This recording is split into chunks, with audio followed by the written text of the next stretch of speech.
To lay out the zygomatic major, we can use that mesh extraction method, or we can use shadow box. It's up to you. If you're going to use mesh extraction, then the shape is going to come from the upper part. Let's just turn our facial forensic markers off. And let's make sure our color is removed. There we go. We're going to mask out from the origin, which is on the lower part of the zygomatic. This is something that's missing from some of the older textbooks. The placement of the zygomatic major isn't 100% medically accurate. We're going to come down, follow some simple form, and I'm not going to sweat whether or not this is conforming to anything specific. I'm just using that as my guide.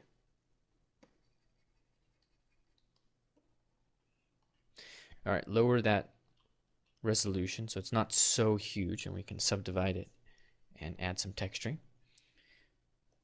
Extract and 0.2 should work just fine.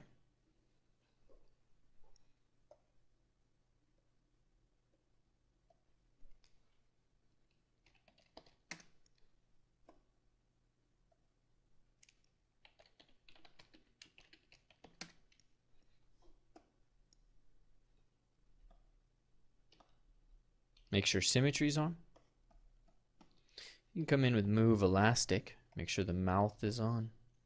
And let's just pull this forward. Make sure to clear that mask. And I'm going to insert it upper portion of that nodule.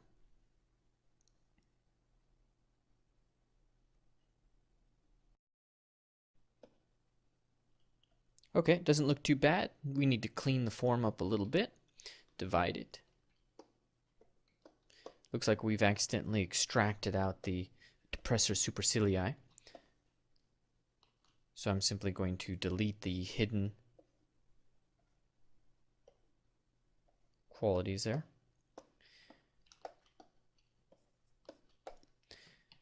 Inflate first.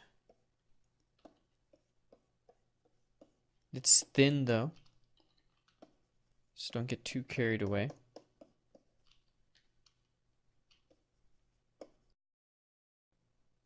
If you want, it's not a bad time to start thinking about red wax to really give us a nice quality to some of these muscles.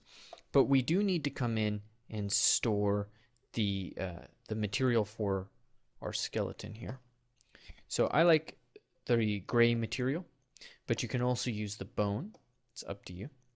Let's try bone. I'm going to select M, go into the color, fill object. Do the same thing for the mandible. Fill object. Switch over to the red wax, and there we go.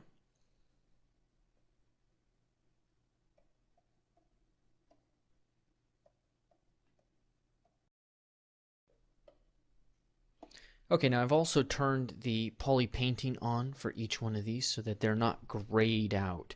Note that if I turn the poly painting off of the mouth, it becomes dark. Don't really like that. That also meant that I had to fill the object to get rid of any poly painting it grabbed from my source model. But you can also come into preference, and in, I believe it is draw or edit, there is an inactive subtool dimmer, and you can adjust that as well instead of filling the color. So here we go. Our model kind of set. Zygomatic is created. Let's just duplicate this and create the minor from there.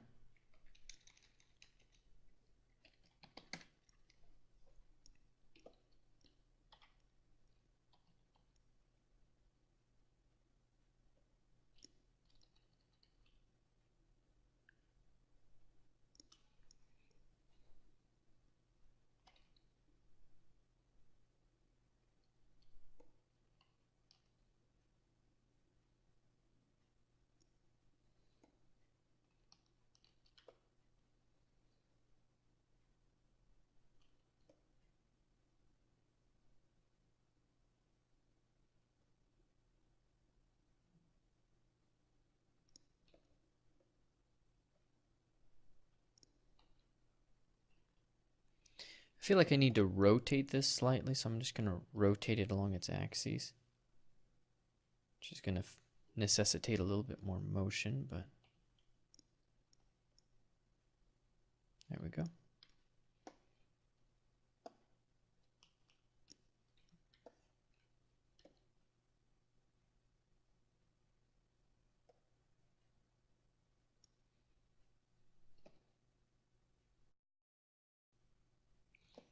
Okay, zygomatic minor is placed. Now we can duplicate these or create a very simple shape for the depressor, the levator labii superiors. But I'm going to duplicate, move it down, and rename.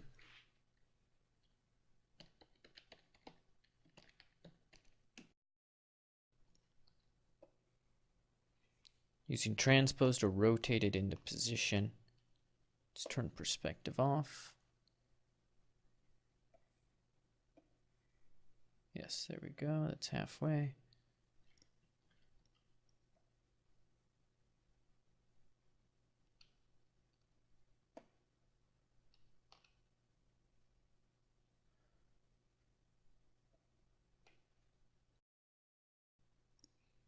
Okay, let's make sure to spread this out as well. See if I can do that with transpose. We can get pretty close. Yeah, there we go.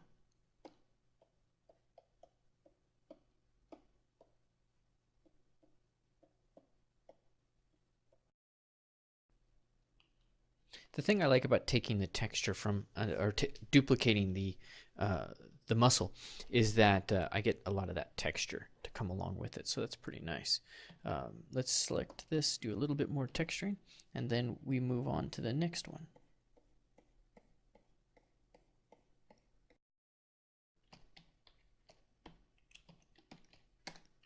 Okay, the alakinesi. Now let's move this into place. We're already largely positioned, so move elastic should be able to get us everything that we need.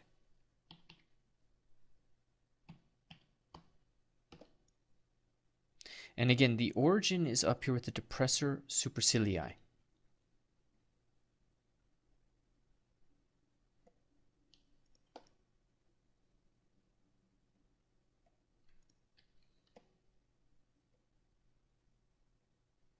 Turned on solo mode. I have a hotkey set for that. Come along the nostril.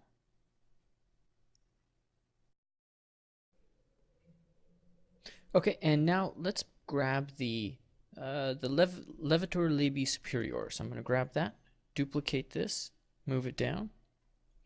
And this one we didn't mention in the lecture, or the early part of this, but I want to find the levator labii, I need to find the levator anguli oris. Get myself all mixed up here. Anguli oris. So this is going to be slightly inside of where the levitator, I'm going to look at the name, labii superioris. Whoa, almost forgot it. And in between the levator labii superioris and the zygomatic major. Let me put it that way. So this is originating lower than the levator labii superioris. It is going to originate down along the maxilla, close to the foramen, a little closer to the nose, the bottom of the nose. And this is inserting in the nodule at the side of the mouth, but really kind of deep. It's inserting right in here, kind of covering up this area. So again, we're going to get the fibers moving in this direction. So let's do that with our duplicate here. I'm just going to move it down, get it roughly in position, side view, and push it back in. It's already pretty well positioned with just that, but a little rotation is going to make that work. And then we need to do a little bit of adjustment. So let's say turn everything off, put the skull on, and adjust.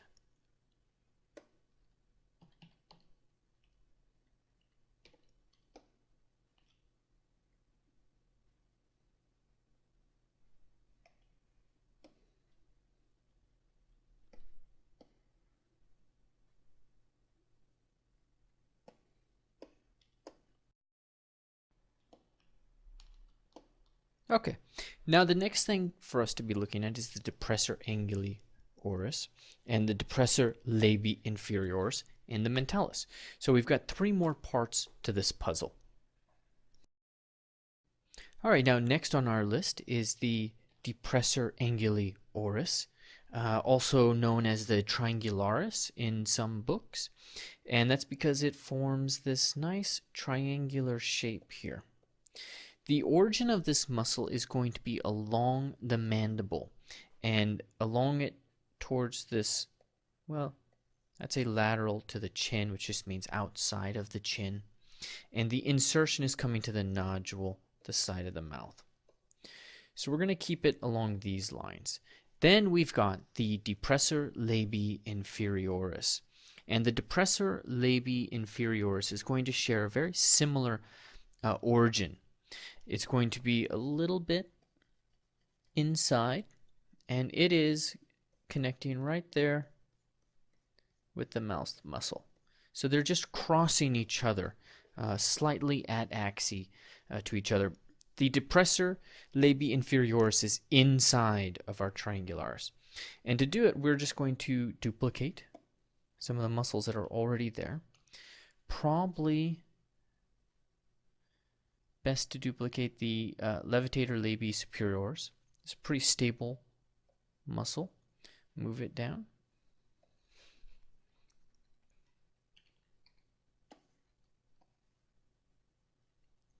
Not a bad idea to rotate that around.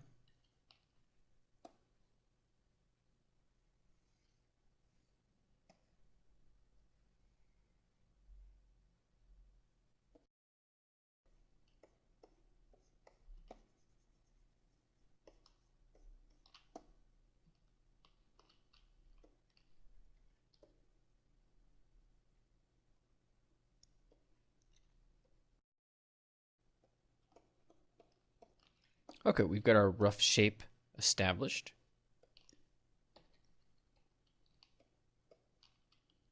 Inserting right in there into the nodule at the side of the mouth, but also be mindful of this backward slope that we have here.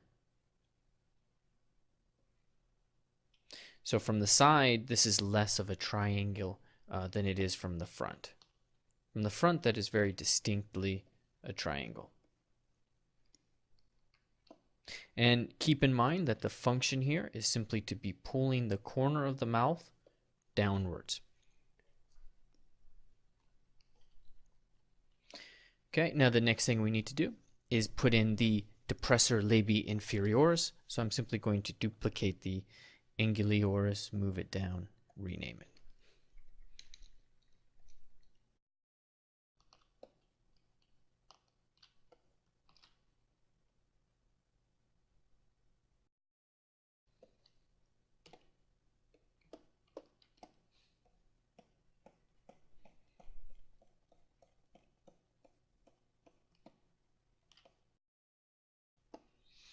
All right, now with the labii inferioris, I am looking to kind of integrate these muscles a little bit. So I'm going to just bury that point where they connect. And then I'm going to bring that back selectively with this muscle striation brush that I've created.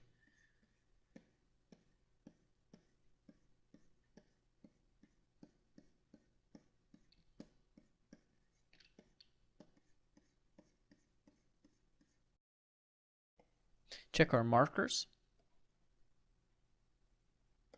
Remember the lower part of the face, how thick everything was?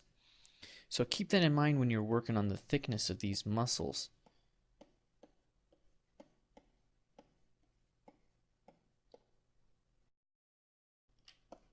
Don't be afraid of getting them really meaty.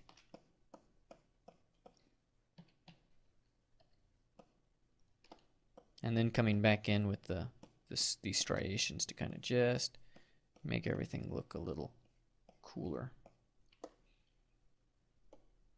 But we've got a long ways to go, right? That mentalis is to be put in there, and that's going to be quite a form constructor. So now we're going to duplicate, or in this case actually with the mentalis, mesh extraction is really going to be the best option for us. So select the jaw. I'm going to go down a subdivision level, mask out. As we said, the origin of this is going to be along upper part of the mandible heading down. So there we go. We're going to set the thickness of this a bit on the high side, 0.4, and extract.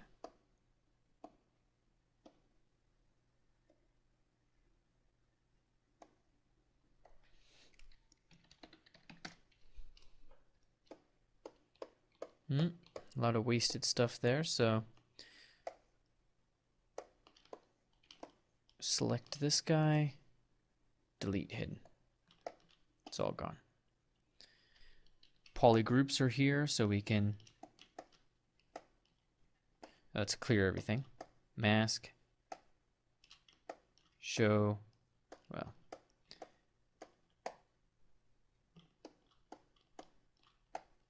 there we go. And side view, drag out our line. We've got our markers there ready for us. And I'm going to get right up next to him.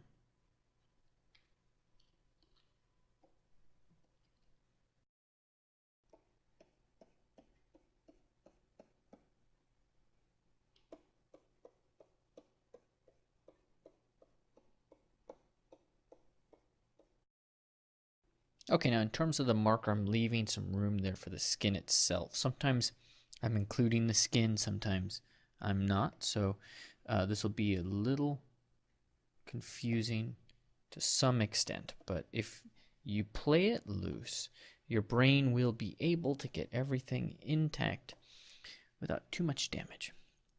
I'm going to just adjust the labii inferiors to account for the mentalis.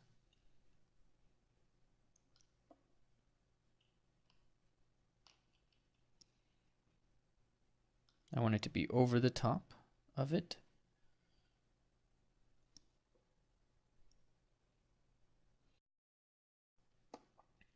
All right, there we go.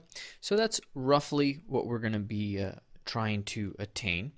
There's some issues with the exact volumes, things of that nature, but everything is roughly in place for the skirt of the mouth from a frontal perspective. Now the next thing for us to do is get in and take a look at the skirt of the mouth from a side view. And also to be putting in the masseter.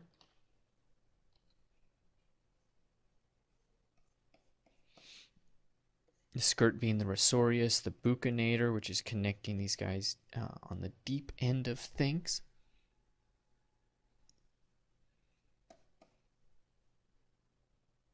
And then moving in and talking about the nose and the eye.